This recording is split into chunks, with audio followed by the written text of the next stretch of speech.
করতে। এবার 2009-11 তো নির্বাচন কমিশন তৎপর ছিল, এখনো তৎপর। নির্বাচন কমিশনের তৎপরতা নিয়ে আপনাদের কোনো আলাদা ভার্সন রয়েছে? নির্বাচন কমিশন এসআইআর এর প্রক্রিয়ার বিরোধিতা তো আমরা করেইছি, যে এই এসআইআর প্রক্রিয়া যেভাবে ধর্ম, জাত ইত্যাদি দেখে এটা মানুষের ওপর চাপিয়ে দেওয়া হলো, অ্যাডজুডিকেশনের যা লিস্ট বার করা হলো, আন্ডার অ্যাডজুডিকেশন বলে কোনো শব্দ রিপ্রেজেন্টেশন অফ পিপলস অ্যাক্টে নেই। তাহলে এটা কেন করা হলো সেটা নির্বাচন কমিশনকে উত্তর দিতে হবে। কিন্তু কথাটা হচ্ছে যে মুখ্যমন্ত্রী আজকে বলছেন যে এইসব নানা রকম কথা ইত্যাদি বলছেন, তিনি 2005-এ সংসদে বলে এসেছিলেন যে পশ্চিমবাংলায় অনুপ্রবেশকারী ঢুকছে। আজকে ওনার কথাই ধার করে বিজেপি বলছে যে পশ্চিমবাংলায় অনুপ্রবেশকারী ঢুকছে, আর উনি এখন বলছেন যে না, আমি এগুলো মানতে পারছি।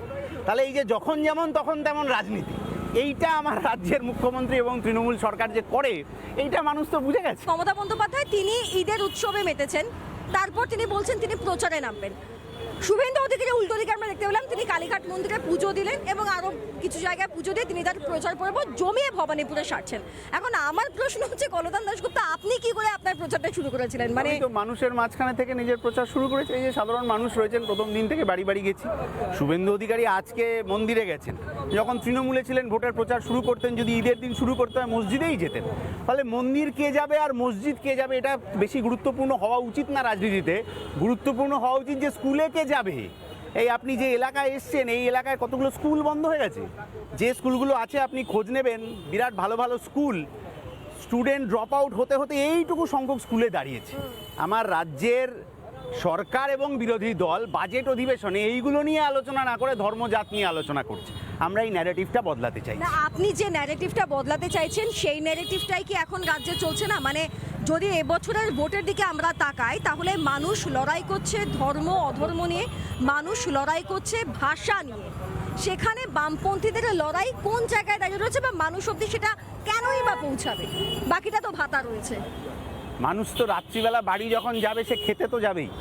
আলু সেদ্ধ ভাত খেতে গেলে প্লেটে একটু খাবারের থালায় এইটুকু ভাত আর আলু সেদ্ধ পড়তে গেলে কত খরচ হয়, 4 দিন আগে, 4 মাস আগে, 4 বছর আগে সেটা কত খরচ হতো, সে তো মানুষ জানেন। তো মমতা বন্দ্যোপাধ্যায় দিচ্ছেন তো লক্ষ্মীর ভান্ডার, যুবশ্রী ভাতা, প্রকল্প বা ভাতা, এরা গোটা দেশ জুড়ে বহু সরকার দিয়েছে, এর আগে বামফ্রন্ট সরকারও দিয়েছে।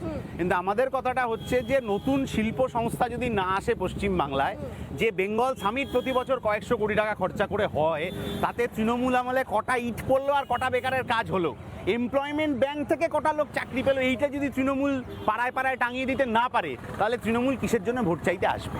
বাঙালির মানে বাঙালির রশ্মিতা এটা 21শে জুলাইয়ের মঞ্চ থেকে একদম ফিক্স করে দিয়েছিলেন মমতা বন্দ্যোপাধ্যায় যে এটা তৃণমূলের লড়াইয়ের একটা অন্যতম পয়েন্ট, রাজনৈতিক লড়াইয়ের।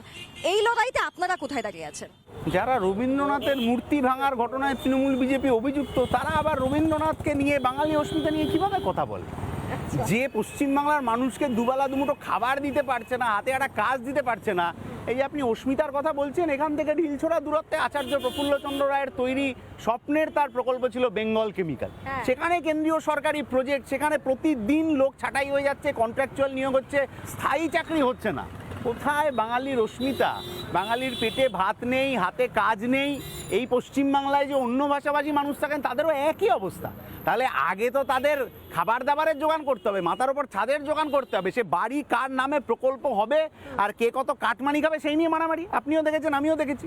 ফলে এইটা যদি একটা পশ্চিমবাংলার সিনারিও হয়, অস্মিতা তো ছেড়ে দিন, পেটে খিদের জ্বালাটা মেটানোর জন্য আমার সরকার, আমার বিরোধী দল কি প্রস্তাব নিয়ে আসছে ভোটের আগে, এইটা তো আমাকে আপনাকে জানতে হবে, নাহলে কিসের ভিত্তিতে ভোট দেবো? বেশ, আপনি শক্তিশালী কথা বলেন, শুনতে আমার ভালো লাগছে। কিন্তু নানা ধরনের কন্টেন্ট দেখার জন্য লাইক করুন, শেয়ার করুন আমাদের ফেসবুক পেজ, সাবস্ক্রাইব করুন আমাদের ইউটিউব চ্যানেল। পাশাপাশি অন্যান্য ব্রেকিং নিউজের জন্য অবশ্যই চোখ রাখুন রিপাবলিক বাংলায়।